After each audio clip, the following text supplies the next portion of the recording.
Hello friends, welcome to my channel learn and travel with Pritam. বিগত ক্লাসগুলোতে আমরা parts of স্পিচকে কিভাবে আইডেন্টিফাই করতে হয় সেটা সম্পর্কে জেনেছি।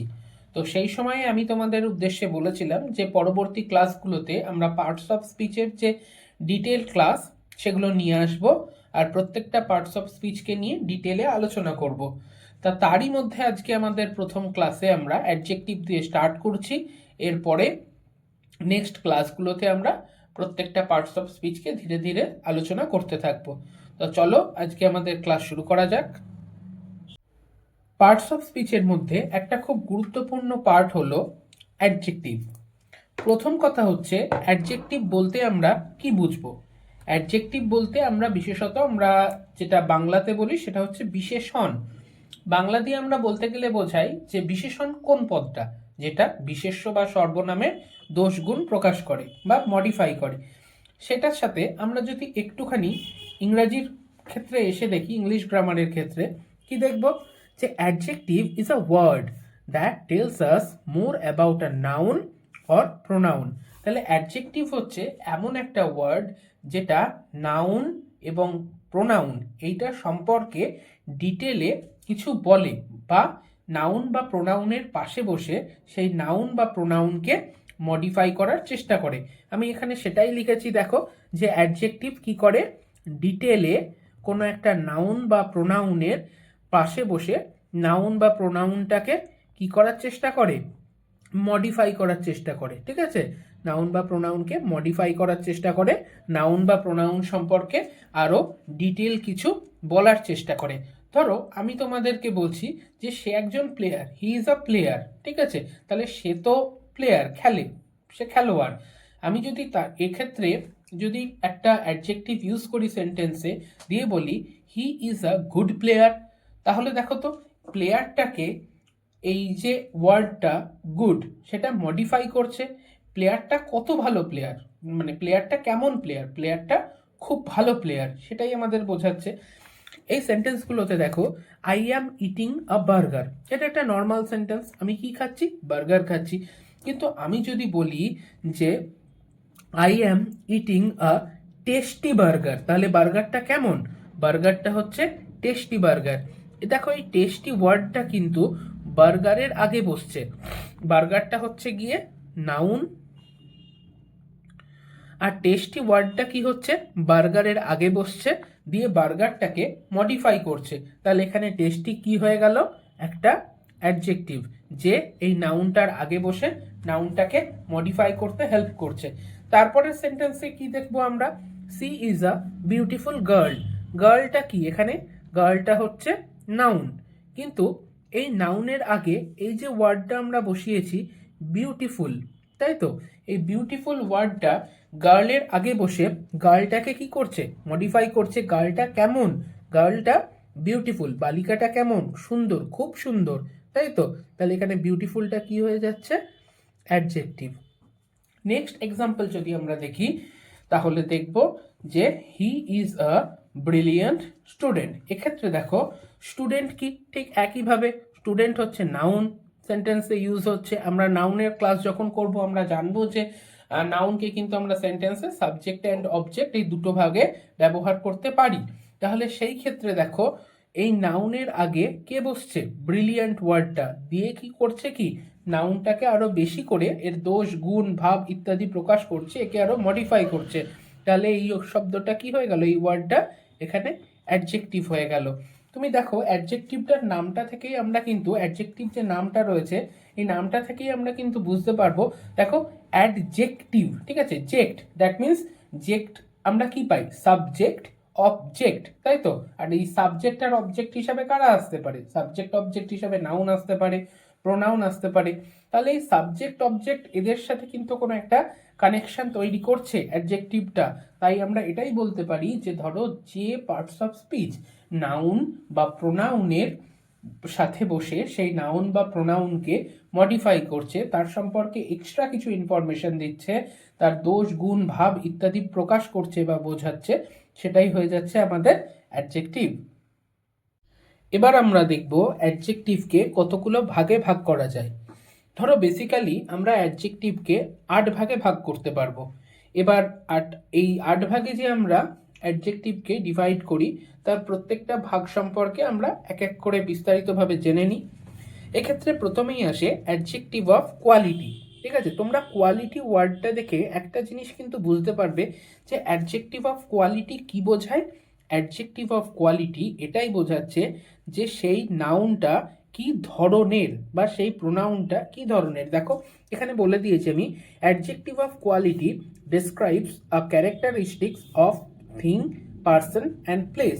যে কোনো থিং, যে কোনো পার্সন বা যে কোনো প্লেসের যে ক্যারেক্টারিস্টিক্স রয়েছে, ঠিক আছে, যে তাদের ফিচার্স রয়েছে, যে বৈশিষ্ট্য রয়েছে, যে সে কি ধরনের, সে কেমন ধরনের, ঠিক আছে, সেটাকে আমাদের প্রকাশ করতে বা বোঝাতে সাহায্য করে। সেটাই হয়ে যাচ্ছে আমাদের অ্যাডজেক্টিভ অফ কোয়ালিটি। ধরো এখানে আমি একটা এক্সাম্পল দিয়েছি যে ডিলিশিয়াস ডিশ। আমি যদি বলি যে she is eating a delicious dish, তাহলে এর মধ্যে দিয়ে তুমি কি বুঝতে পারলে? সে খাচ্ছে, একটা ডিশ খাচ্ছে, সে একটা মানে কোনো একটা খাবারের সে আইটেম নিয়েছে, সে খাচ্ছে, কিন্তু সেই ডিশটা সে কেমন, তার ডিশটা ডেলিশিয়াস, টেস্টি, ঠিক আছে, ইয়াম্মি তার ডিশটা। তাহলে সেক্ষেত্রে আমরা কি বলবো? এই ডিলিশিয়াস ওয়ার্ডটা কি করছে? এই ডিশটাকে বোঝাচ্ছে না যে কেমন ধরনের, ডিশটার ক্যারেক্টারিস্টিক্স কি, সেটা কি ধরনের, দারুণ খেতে সেটা। তাহলে এই ডিলিশিয়াস ওয়ার্ডটা কি হয়ে যাচ্ছে? Adjective of quality. Next example যদি আমরা বলি যে ধরো আমি যদি বলি হি ইজ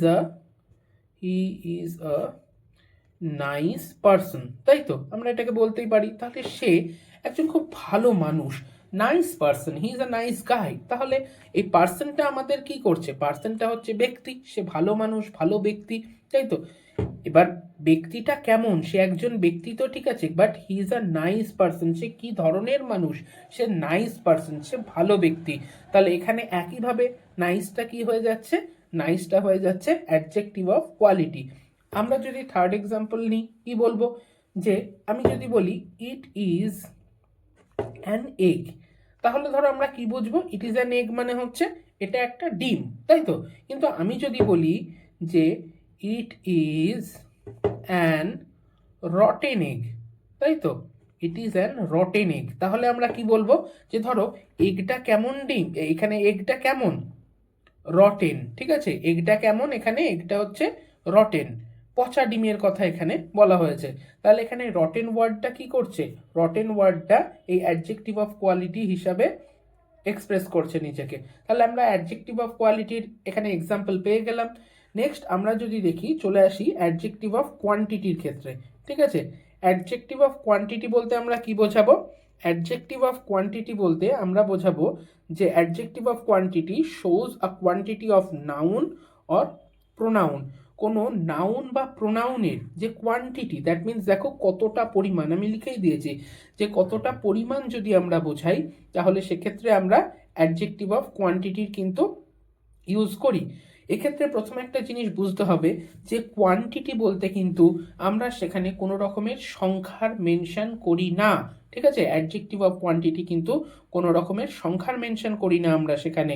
সেখানে তাহলে কি, সেটা কিন্তু আনকাউন্টেবল নাউনের আমরা ইউজ করি। এখানে কোনো এক্স্যাক্ট নাম্বারের মেনশন করা হয় না অ্যাডজেক্টিভ অফ কোয়ান্টিটির ক্ষেত্রে। ঠিক আছে, তাহলে এখানে পরিমাণ বোঝাবো আমরা, কোনো সংখ্যা নয়। ঠিক আছে, 2, 3, 4, 5, 6, 7 এই ধরনের কোনো সংখ্যা বোঝাবো না, শুধু পরিমাণটাকে আমরা বোঝাবো, যে অল্প, বেশি বা অনেক, ঠিক আছে, এই ধরনের পরিমাণ বোঝাবো। তাহলে আমি এখানে এই কথাটা লিখে দিয়েছি যে কারণে, যে এক্স্যাক্ট নাম্বার বলা সম্ভব নয় অ্যাডজেক্টিভ অফ কোয়ান্টিটির মাধ্যমে, আমরা কখনোই এক্স্যাক্ট নাম্বার কিছুতেই বলতে পারি না। তাহলে নেক্সট যদি আমরা চলে আসি, আরও যদি কিছু আমরা অ্যাডজেক্টিভ অফ কোয়ান্টিটির কিছু এক্সাম্পল নিই, কি দেখতে পাবো? দেখো যে উই হ্যাভ সাফিসিয়েন্ট টাইম, ঠিক আছে, আমাদের কাছে যথেষ্ট সময় রয়েছে। কত সময়? 1 আওয়ার, 2 আওয়ার, 1 মিনিট, 2 মিনিট, কিছুই আমরা কিন্তু, বা 1 ডে, 2 ডেজ, কিছুই আমরা বলছি না। We have sufficient amount of time, আমাদের কাছে যথেষ্ট সময় রয়েছে। তাহলে এর দ্বারা কিন্তু আমরা কখনোই কোনো এক্স্যাক্ট নাম্বারকে বোঝাচ্ছি না, জাস্ট একটা কোয়ান্টিটি অফ টাইমকে ডিনোট করার চেষ্টা করছি। দেয়ার ইজ লিটল হোপ, কিছু আশা রয়েছে, ঠিক আছে, অল্প কিছু আশা এখনো রয়েছে, তাহলে এখানেও কোনো নাম্বার মেনশন করছি না। হি নিডস সাম অ্যাডভাইস, ঠিক আছে, তার কিছু উপদেশের দরকার। আমরা কিন্তু কখনোই বলি না হি needs a advice, he needs to advice, এই ধরনের কিন্তু আমরা কিছু বলি না। হি নিডস সাম অ্যাডভাইস, ঠিক আছে, তার কিছু উপদেশের দরকার রয়েছে। যে কারণেই আমি আবারও বললাম যে অ্যাডজেক্টিভ অফ কোয়ান্টিটিকে কিন্তু কখনোই আমরা গুনতে পারবো না। নেক্সট যদি আমরা থার্ডে আসি, আমরা কি দেখব, অ্যাডজেক্টিভ অফ নাম্বার, ঠিক আছে। অ্যাডজেক্টিভ অফ নাম্বারের ক্ষেত্রে আমরা কি দেখব, অ্যাডজেক্টিভ অফ নাম্বার বলতে কিন্তু আমরা কোনো সংখ্যাকে বোঝাবো, ঠিক আছে। অ্যাডজেক্টিভ অফ নাম্বার দিয়ে কিন্তু আমরা কোনো সংখ্যাকে বোঝাবো। যেমন adjective of number shows how many a person or thing meet, কতগুলো সংখ্যায় কতগুলো নাম্বার, সেটা পার্সন হতে পারে বা থিং হতে পারে। এই এই অ্যাডজেক্টিভ অফ নাম্বারের মধ্যে দিয়ে কিন্তু আমরা এখানে কোনো সংখ্যা বোঝাবো। আমরা কোয়ান্টিটির ক্ষেত্রে কিন্তু সংখ্যাটা বোঝাইনি, কোয়ান্টিটির ক্ষেত্রে আমরা পরিমাণটাকে এক্সপ্রেস করেছি, কিন্তু অ্যাডজেক্টিভ অফ নাম্বারের ক্ষেত্রে আমরা সংখ্যাটাকে বোঝাবো। তাই কোয়ান্টিটিতে আমরা কি বলেছি, কোয়ান্টিটিতে আমরা আনকাউন্টেবল নাউনের ইউজ করেছি, কিন্তু অ্যাডজেক্টিভ অফ নাম্বারের ক্ষেত্রে আমরা অলওয়েজ কাউন্টেবল নাউনের ইউজ করব। একটা উদাহরণ যদি নিই দেখতে পাবে কি বলছে, হি হ্যাজ 3 টয়েস, দেখো 3 নাম্বার মেনশন করছে, তাহলে কতগুলো টয়েস রয়েছে, 3। সি হ্যাজ 2 সিস্টার্স, তার দুটো বোন রয়েছে। এক্ষেত্রে ধরো এই সংখ্যা ছাড়াও ক্রমও মেনশন করা যায় বা অর্ডারও কিন্তু এই অ্যাডজেক্টিভ অফ নাম্বারের মধ্যে দিয়ে আমরা মেনশন করতে পারি। যেমন আমি যদি বলি যে C was the first to arrive, ঠিক আছে, সেই প্রথম এসেছিল, ঠিক আছে, C was the first to arrive, তাহলে ফার্স্ট এটা কিন্তু কোনো সংখ্যা বোঝাচ্ছে না, এটা ক্রম বোঝাচ্ছে। তারপরে যদি বলি he is the second boy in our class, এটার মাধ্যমেও কিন্তু কোনো আমরা 1 2 3 এই জাতীয় কোনো পরপর সংখ্যা বোঝাচ্ছি না, বাট এটা কি করছে, এটা একটা ক্রম মেনশন করছে, এটা একটা অর্ডার মেনশন করছে। তাহলে অ্যাডজেক্টিভ অফ নাম্বার দিয়ে কিন্তু আমরা যেমন কোনো সংখ্যাকে বোঝাই, অ্যাডজেক্টিভ অফ নাম্বার দিয়ে কিন্তু আমরা কোনো ক্রমকেও মেনশন করতে পারি বা ক্রমকেও বোঝাতে পারি। চলে আসি আমাদের ফোর্থ আর আজকের মতন ফাইনাল পার্ট, সেটা হচ্ছে ডেমনস্ট্রেটিভ অ্যাডজেক্টিভ। দেখো ডেমনস্ট্রেটিভ অ্যাডজেক্টিভ হচ্ছে সেই ধরনের অ্যাডজেক্টিভ যেগুলো নির্দিষ্ট করে কিছু বোঝাচ্ছে। আর ডেমনস্ট্রেটিভ অ্যাডজেক্টিভের ক্ষেত্রে আমরা যদি বাংলা টার্মগুলোকে নিই, বেশিরভাগ পাবো আমরা এটা ওটা এগুলো ওগুলো এই জাতীয় যে ওয়ার্ডগুলো রয়েছে সেগুলো আমরা বাংলার ক্ষেত্রে পাবো। বাট বেসিক্যালি ইংলিশের ক্ষেত্রে আমরা ডেমনস্ট্রেটিভ অ্যাডজেক্টিভে কি পাবো, demonstrative adjective always modifies a noun, এই জায়গাটা ভালো করে কিন্তু দেখতে হবে। ডেমনস্ট্রেটিভ অ্যাডজেক্টিভ কি করে, সব সময় কোনো নাউনের পাশে বসে নাউনটাকে মডিফাই করার চেষ্টা করে। আমরা 4 ধরনের ডেমনস্ট্রেটিভ অ্যাডজেক্টিভ দেখতে পাবো। দিস, এই যে বললাম এটা, দ্যাট মানে হচ্ছে ওটা, দিস মানে হচ্ছে এগুলো, দোজ হয়ে যাবে ওগুলো। তাহলে এই 4 ধরনের আমরা ওয়ার্ড দেখতে পাবো যেগুলো নির্দিষ্ট করে কিছু বোঝাচ্ছে। এই নির্দিষ্ট করে বোঝানো ওয়ার্ডগুলোকেই, যেগুলো নাউনের পাশে বসে নাউনকে মডিফাই করছে, সেগুলো হয়ে যাচ্ছে ডেমনস্ট্রেটিভ অ্যাডজেক্টিভ। আমরা যদি এক্সাম্পল নিই কি দেখব, I do not like this book, দেখো তাহলে এখানে বুকটা কি, বুকটা হচ্ছে নাউন, বুক হয়ে যাচ্ছে নাউন, আর নাউনের পাশে কে বসছে, দিস। আমি এই বইটাকে পছন্দ করি না, কোন বইটা, এই বইটা, তাহলে স্পেসিফিক্যালি একটা বইকে বোঝাচ্ছে। তাহলে এই বইটা সম্পর্কে এক্সট্রা ইনফরমেশন প্রোভাইড করছে এই দিস ওয়ার্ডটা, ঠিক আছে। তাহলে এই দিস ওয়ার্ডটা বুকের পাশে বসে কি বোঝাচ্ছে, it is a demonstrative adjective. তারপরে আরেকটা এক্সাম্পল যদি আমরা নিই, দ্যাট ইয়ার, ঠিক আছে, দ্যাট ইয়ার, ইয়ার হচ্ছে কি, ইয়ার হচ্ছে এগেন এটা নাউন, এই নাউনের আগে দ্যাটটা বসছে, দ্যাটটা কি হয়ে যাচ্ছে, তাহলে কোন বছরটা, ওই বছরটা, দ্যাট ইয়ার জাস্ট টেরিবল, ওই বছরটা দারুণ ছিল, সাংঘাতিক ছিল। তাহলে এই দ্যাটের পাশে, এই ইয়ারের পাশে এই দ্যাট ওয়ার্ডটা বসে এই ইয়ারটাকে মডিফাই করছে। So here the word that is a demonstrative adjective, ঠিক আছে। তাহলে এইটুকুনি তোমরা বুঝতে পারলে। আমরা আরো কিছু এক্সাম্পল নিই, দেখা যাক। দিস প্ল্যান্টস আর থ্রাইভিং, ঠিক আছে, তাহলে এখানে দেখো প্ল্যান্টস হচ্ছে নাউন, প্ল্যান্টসের আগে বসছে দিস ওয়ার্ডটা, একইভাবে মডিফাই করছে নির্দিষ্ট করে এই প্ল্যান্টসগুলো বোঝাচ্ছে। তাহলে সেক্ষেত্রে দিস কি হচ্ছে, নাউনের আগে বসছে, সেক্ষেত্রে ডেমনস্ট্রেটিভ অ্যাডজেক্টিভ, যেহেতু নির্দিষ্ট করে এই নাউনটাকে বোঝাচ্ছে। I told you not to eat more, not to eat those berries, ঠিক আছে, এই দোজ বেরিজটা কি হয়ে যাচ্ছে, তাহলে বেরি অলওয়েজ এটা হয়ে যাচ্ছে নাউন, তাই তো। তাহলে নাউনের আগে আমি তোমাকে বারণ করেছিলাম ওই বেরিগুলো না খেতে, দেখো সেখানেও কিন্তু নির্দিষ্ট করে কিছু বেরিকে বোঝাচ্ছে ওই বেরিগুলো না খেতে, তাহলে এখানে দোজ কি হয়ে যাচ্ছে, দোজ হয়ে যাচ্ছে এগেন অ্যাডজেক্টিভ। আর একটা ছোট্ট কথা এক্ষেত্রে বলে রাখি যে দিস আর দ্যাট এটা কিন্তু সিঙ্গুলারের পারপাসে ইউজ করব, আর দিস আর দোজ আমরা প্লুরাল পারপাসে ইউজ করব, এটা তোমরা অবশ্যই জানো। তাহলে এক্ষেত্রে আমরা ডেমনস্ট্রেটিভ অ্যাডজেক্টিভের ক্ষেত্রে কি পেলাম, ডেমনস্ট্রেটিভ অ্যাডজেক্টিভ কিন্তু অলওয়েজ একটা নাউনের আগে বসবে, দিয়ে সেই নাউনটাকে কি করবে, মডিফাই করবে, নাউনটাকে স্পেসিফিক্যালি কিছু বোঝাবে। তাহলে আজকের ক্লাসে আমরা adjective of quality, adjective of quantity, adjective of number আর ডেমনস্ট্রেটিভ অ্যাডজেক্টিভ, এই চার ধরনের অ্যাডজেক্টিভ সম্পর্কে পড়লাম বা জানলাম। নেক্সট ক্লাস বা পরবর্তী ক্লাসগুলোতে আমরা বাকি আরও 4 ধরনের অ্যাডজেক্টিভ সম্পর্কে জেনে নেব। সো আজকের ক্লাস এই পর্যন্তই। যদি ক্লাসটাকে ভালো লেগে থাকে তাহলে লাইক, শেয়ার আর সাবস্ক্রাইব করতে ভুলো না। অবশ্যই বেল আইকনটাকে প্রেস করে রেখো, যাতে পরবর্তীকালে আমার ভিডিও আসলে তোমরা অবশ্যই তার নোটিফিকেশান পেয়ে যাও। সো থ্যাংক ইউ আজকের মতন, good bye and see you again in our next class. Thank you.